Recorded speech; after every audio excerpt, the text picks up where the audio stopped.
Dưới chân thác Bản Dốc, nắng nhân gian rực rỡ đến tàn nhẫn. Với Ngọc Huyền, ánh sáng ấy là lưỡi dao thiêu đốt làn da nhợt nhạt, là xiềng xích kéo ghì một linh hồn không trọng lượng. Nàng bước đi loạng choạng giữa những tia nắng Tyndall xuyên thấu. Tà áo trắng organza bay bồng bềnh như muốn tan ra thành khói. Còn Minh Thư, cô gánh trên vai sức nặng của hồng trần. Mồ hôi thấm đẫm, bước chân nặng nề miết lên đá cuội. Một người dìu, một người lướt, hai bàn tay nắm chặt. Hơi ấm từ máu thịt Minh Thư truyền vào cái lạnh lẽo nghìn năm của Ngọc Huyền. Giữa rừng già cúc phương, thực tại chợt nhòe đi. Một mảnh ký ức lỗi, glitch hiện về. Tố Lan và Huyền Nhi của ngày xưa cũ. Phải chăng lời nguyền dưới ánh trăng đã bắt đầu lặp lại ngay giữa ban ngày ban mặt, khi hoàng hôn buông xuống rừng rêu tà xùa, sương mù bắt đầu dệt nên bức tường ngăn cách thế gian. Trong cái lạnh tái tê của suối Lenin, lòng trắc ẩn đã vượt qua nỗi sợ hãi. Minh Thư cởi bỏ lớp áo khoác hiện đại, choàng lên vai bóng ma đang run rẩy. Ngọc Huyền không biết lạnh, nhưng nàng lại khao khát cái hơi ấm đang vây quanh mình. Khoảng cách thu hẹp, hơi thở hòa vào sương đêm.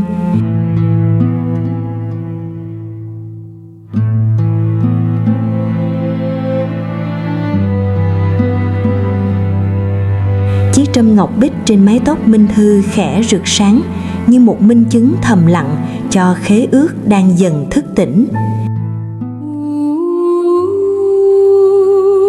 Tàn tích Phù Vân Tự hiện ra dưới ánh trăng lạnh lẽo như một vết sẹo của thời gian.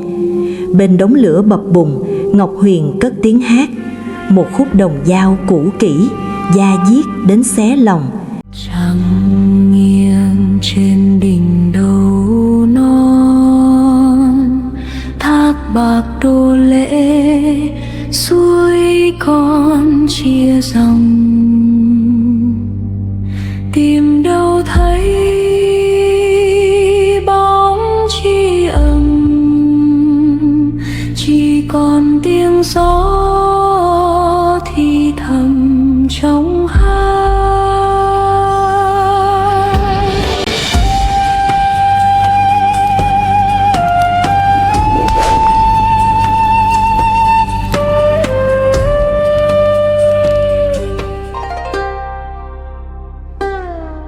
Bước chân Minh Thư sa vào rừng rêu tà xùa, như sa vào một mê trận cổ xưa. Những thân cây cong queo phủ kín lớp rêu xanh ướt lạnh, như những cánh tay ma quỷ đang chực chờ níu kéo.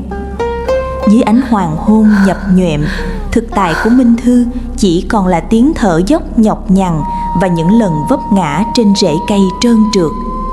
Lấm lem bùn đất và mồ hôi, cô ngước nhìn bóng lưng Ngọc Huyền đang lướt đi phía trước. Nàng như một đốm sáng duy nhất dẫn đường trong cõi mịt mù. Một bàn tay nhợt nhạt đưa ra, một cái nắm tay siết chặt. Ngọc Huyền không chỉ đang dìu Minh Thư leo qua vách đá, nàng đang kéo cô ra khỏi sự bủa vây của bóng tối đang dần sụp xuống. Đột nhiên rừng già nín thở. Ngọc Huyền dừng phát lại, mắt nàng mở to rực sáng, mái tóc đen dựng nhẹ lên như linh tính của một loài linh thú. Danger, nguy hiểm. Không một lời giải thích, nàng kéo mạnh Minh Thư nấp vào sau gốc cây cổ thụ nghìn năm. Tà áo trắng cuộn lại, che giấu hai hơi thở đang run rẩy. Từ phía xa, bóng đen của Thanh Minh hiện ra trong màn sương, lạnh lùng và tàn nhẫn. Ngọc Huyền đưa ngón tay lên môi Minh Thư. Suyệt. Thời gian như ngưng động. Minh Thư ép sát vào thân cây rêu mốc, lòng ngực phập phồng vì sợ hãi. Nhưng ánh mắt kiên định của Ngọc Huyền đã giữ cho cô không ngã quỵ. Chỉ đến khi bóng đen ấy khuất dần vào màn sương, một hơi thở hắt ra mới hóa thành làn khói trắng trong cái lạnh tái tê của rừng già.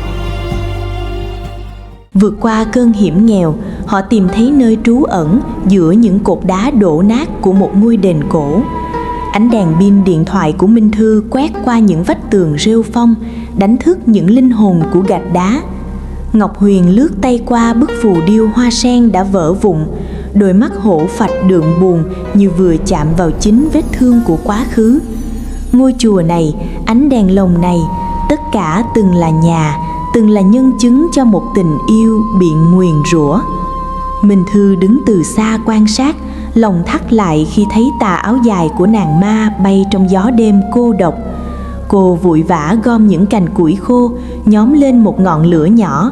Giữa phế tích hoang tàn, một đống lửa cam ấm áp hiện lên như một lời hứa rằng đêm nay dù cả thế giới có truy đuổi, chúng ta vẫn sẽ có nhau.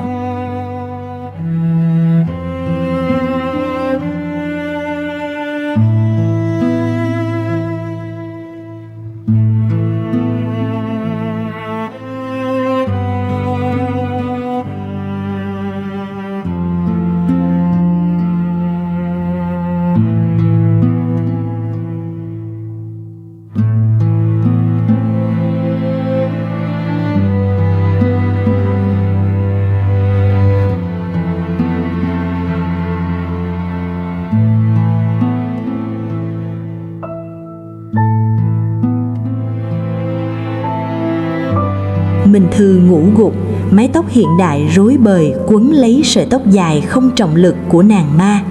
Ngọc Huyền nhìn người con gái ấy bằng đôi mắt hổ phạch chứa đựng cả nghìn năm u uất. Nàng không ăn, nàng chỉ cần nhìn hơi thở đều đặn của Thư để biết mình còn tồn tại.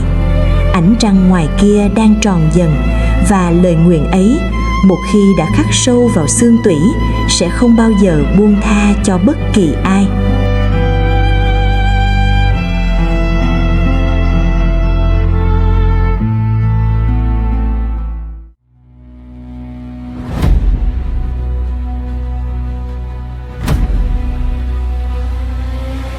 Hắn đến rồi. Bóng tối không chỉ mang lại sự bình yên, nó mang theo cả những kẻ săn lùng linh hồn.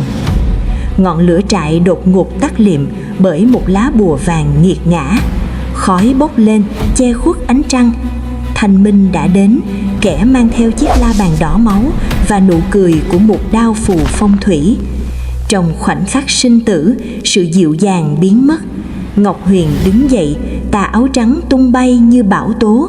Đôi mắt nàng rực lên cơn thịnh nộ vương giả, một vẻ đẹp ma mị và tàn khốc áp đảo cả bóng đêm. Nàng không còn là người tình yếu đuối, nàng là nữ hoàng của cõi âm, đang bảo vệ mạng sống cho người mình yêu.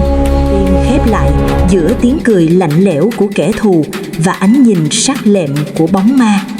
Lời nguyền dưới ánh trăng, đêm nay mới thực sự bắt đầu.